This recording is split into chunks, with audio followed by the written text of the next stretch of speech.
أفحسبتم أنما خلقناكم عبثا তোমরা কি মনে করো অনর্থক অকারণ নিষ্প্রয়োজন আবাস? অবশ্যই না। তাহলে কেন বানাইলেন? উদ্দেশ্যটা কি? আল্লাহ আরেক আয়াতে পরিষ্কার করে বলে দিয়েছে,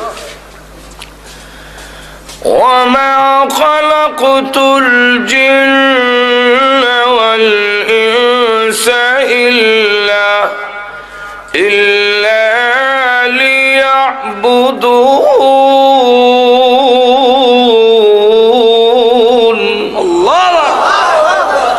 আল্লাহ বলেন তোমাদেরকে সৃষ্টি করার উদ্দেশ্য হলো তোমরা জীবনের সর্বক্ষেত্রে আমি আল্লাহর ইবাদত করো,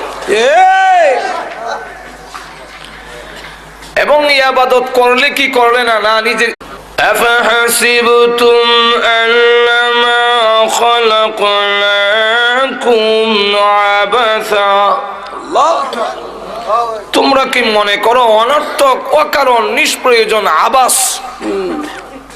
অবশ্যই না। তাহলে কেন বানাইলেন? উদ্দেশ্যটা কি? আল্লাহ আরেক আয়াতে পরিষ্কার করে বলে দিয়েছে, وَمَا خَلَقْتُ الْجِنَّ وَالْإِنسَ إِلَّا لِيَعْبُدُونَ।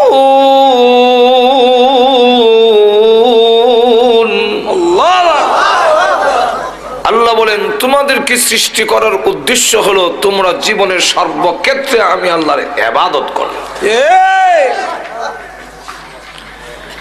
এবং ইবাদত করলে কি করলে না না নিজে